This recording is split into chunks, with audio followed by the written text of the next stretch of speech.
ఇక వివరాల్లోకి వెళ్తే ఎన్నికల ప్రచారంలో భాగంగా కాకినాడ కార్పొరేషన్లోని 15-16వ డివిజన్ పరిధిలోని ఏటిమొగ ప్రాంతంలో సిటీ ఎమ్మెల్యే ద్వారపూడి చంద్రశేఖర్ రెడ్డి విస్తృతంగా ప్రచారం నిర్వహించారు. ఇంటింటికి వెళ్లి చేసిన అభివృద్ధి సంక్షేమాన్ని తెలియజేస్తూ రానున్న ఎన్నికల్లో సీఎంగా వైఎస్ జగన్ను, ఎమ్మెల్యేగా తనను గెలిపించాలని ద్వారంపూడి ఓటర్లను ఓట్లు అభ్యర్థించారు. ఎన్నికల ప్రచారంలో భాగంగా కాకినాడ సిటీ ఎమ్మెల్యే ద్వారంపూడి చంద్రశేఖర్ రెడ్డి ఏటిమొగ ప్రాంతంలో ఇంటింటికి వెళ్లి ఓటర్లను కలుసుకుని చేసిన అభివృద్ధిని వివరిస్తూ ముందుకు సాగారు. మహిళలు ఆయనకు హారతులు పట్టి అపూర్వ స్వాగతం పలికారు. ఏటిమోగ ప్రాంతంలో చేసిన అభివృద్ధిని సందర్భంగా ఎమ్మెల్యే ప్రజలకు వివరిస్తూ ఓట్లను అభ్యర్థించారు. ఈ సందర్భంగా సిటీ ఎమ్మెల్యే ద్వారంపూడి చంద్రశేఖర్ రెడ్డి మాట్లాడుతూ 2019 ఎన్నికల్లో ఇచ్చిన మాట ప్రకారం ఏటిమోగ ప్రాంతంలో రహదారులు, డ్రైనేజీలు, కమ్యూనిటీ హాల్స్, పార్కుల అభివృద్ధి, ముఖ్యంగా మత్స్యకారుల ఆరాధ్య దైవమైన గంగమ్మ తల్లి ఆలయ నిర్మాణం చేపట్టగలిగామని అన్నారు.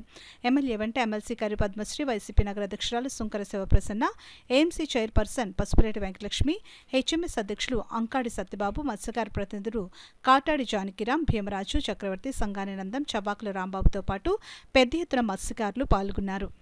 ఏటిమొగ ప్రాంతానికి పార్క్ లేకపోతే పార్క్ డెవలప్ చేశాను. అదేవిధంగా ఇక్కడ బాతులు లేకపోతే బాతులు కట్టించాను.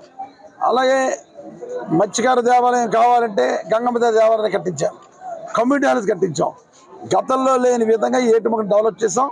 మరలా ప్రజలందరూ వేడుకుంటున్నాను, ఇంకొకసారి అవకాశం ఇవ్వండి. ఓఎన్జీసీ, రిలయన్స్ వల్ల నష్టపోతున్న మత్స్యకార కుటుంబాలు, అందులో ముఖ్యంగా ఏటిమొగ ప్రాంత వాస్తవ్యులు కానీ, దుమ్ములపేట ప్రాంత వాస్తవ్యులు కానీ, సముద్రం మీద వేటాడికి వెళ్ళే ప్రతి వాడికి కూడా నష్టపరిహారం ఇప్పిస్తానని చెప్పాను. ఆ విషయం మీద పోరాడాను. 18 రోజుల్లో కమిటీ వేశారు.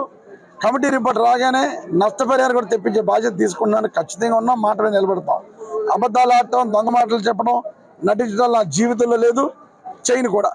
కనుక తెలుగుదేశం పార్టీ వాళ్ళు కానీ, కొండబాబు కానీ, చంద్రబాబు కానీ, పవన్ బాబు కానీ తెలుసుకోండి, అబద్ధాల ప్రచారం మానుకోండి, దుష్ప్రచారం మానండి. ఒక్కసారి ఏటిమొగలు వచ్చి చూసుకోండి ప్రజాస్పందన ఎంత ఉందో. పనిచేసాం కాబట్టి నన్ను ఆదరిస్తున్నారు వాళ్ళందరినీ ఈ సందర్భంగా తెలియజేసుకుంటూ, క్యాండిడేట్ ఎవరో తెలిసింది ఇప్పుడు, కొండబాబు క్యాండిడేట్ అని. యుద్ధంలోకి వెళ్తాం. నేను చేసే అభివృద్ధి ఒక ఎత్తు, జగన్మోహన్ రెడ్డి చేసే సంక్షేమం ఒక ఎత్తు, కొండబాబు గతంలో చేసిన అవినీతి ఒక ఎత్తుగా ప్రచారంలోకి వెళ్తానని తెలియజేసుకున్నాను. ఒక ఇల్లు కట్టిన వాడి ప్రజలకు ఓటేయడం ఎలా వస్తాడో కూడా చూస్తాం. మాట మీద నిలబడిన ముఖ్యమంత్రి కింద గతంలో పనిచేశాడు చంద్రబాబు కింద.